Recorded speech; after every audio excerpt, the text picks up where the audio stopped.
Today we're going to start talking about transformations. And transformations is anytime you change the position, shape, or size of a figure. The new or changed figure is called the image. And today we're going to be talking about translations. And this goes with the learning goal, I can graph and describe translations in the coordinate plane. So what is a translation? You can see the definition right here says that a translation moves every point of a figure the same distance and the same direction. And just notice down here it says that all of these transformations change the position of the figure, but not its size and shape. So if I'm trying to picture this transformation where I'm changing the position of an object to a new position, that'll be called the image, and all I'm going to do here is move every point of the figure in the same direction and distance, but I'm not going to change anything else.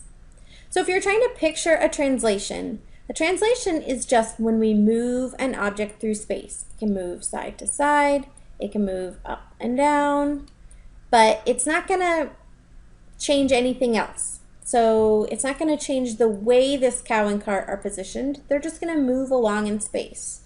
So if the cow is rumbling down the road, you know, the road might be kind of bumpy, it's going up and down, those are all translations. Or let's say the cow falls off a cliff.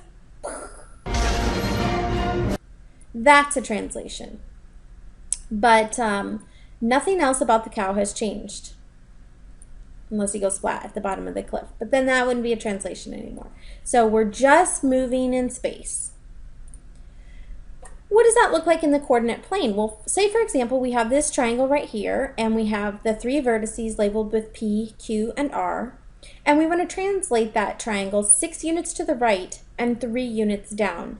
And then we want to know, well, what are the coordinates of the point P prime? And that little apostrophe there is pronounced as prime, and that with the prime there, the original coordinate with a prime is how we label the image points when we do a translation or any of these other transformations that you'll be seeing later. So if I go ahead and grab this triangle and I move it 1, 2, 3, 4, 5, 6 units to the right and then 1, 2, 3 units down, you can see I haven't changed anything about my shape other than it moved over to the right and down. So it moved everything in the same direction and the same distance. Now remember that when we do this, we want to relabel our vertices with that little prime afterwards, the little apostrophe that we pronounce as prime. So we're moving, all I did was change that so that now P became P prime, Q became Q prime, and R became R prime. And that was just, they're all moving over 6 units to the right and 3 units down. Notice here it says, make sure you move each vertex point following the rule or directions. Now, if I had done this by hand instead of by grabbing the whole triangle and moving it, I would have had to move each point 6 units to the right and 3 units down. And then I also labeled my vertices as P prime, Q prime, and R prime, and I connected them. So I made my new triangle. So this new shape right here is called the image. I want to write this as a rule to describe the translation. I want to say, well, what happened to every single x value? What happened to every single y value? Well, Q started out at the point -1, 4, and we went over to the right 6 and down 3, and it ended up at the point 5, 1.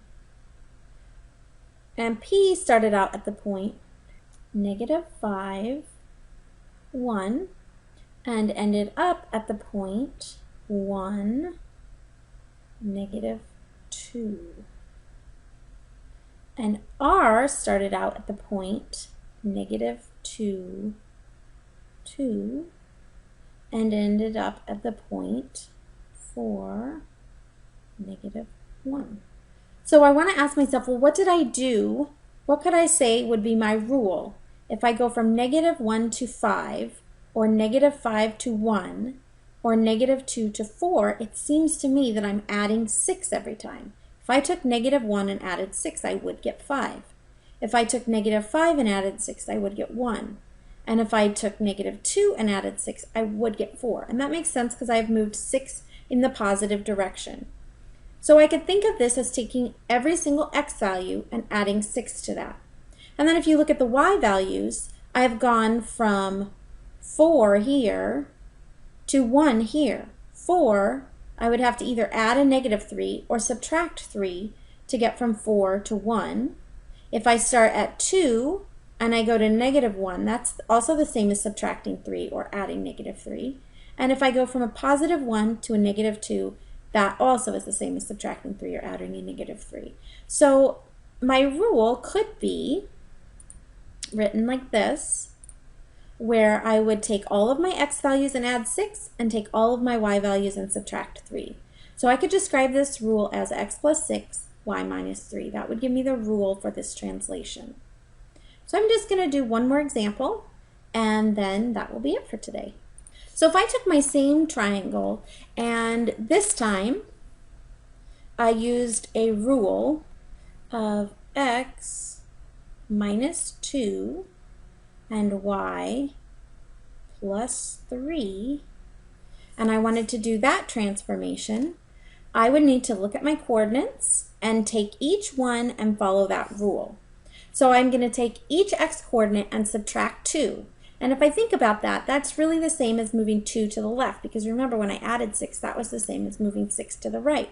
So I'm going to take each one of these points and move 2 to the left, and then I'm going to move up 3 because I'm adding 3 to my y coordinate. So my p coordinate is going to go from here over 2 to the left and then up 3. So there's my new p coordinate right there, and I'm going to label that as p prime. And then I'm going to do the same thing with my q coordinate. I'm going to move it 2 to the left and up. 1, 2, 3, and I'm going to label that as q prime. And then I'm going to take my r coordinate. I'm going to move it 2 to the left and up 3. And so that's my new r coordinate. That one's a little bit trickier. I'm going to label it right there as r prime. And now I need to take all 3 of those dots and I need to connect them.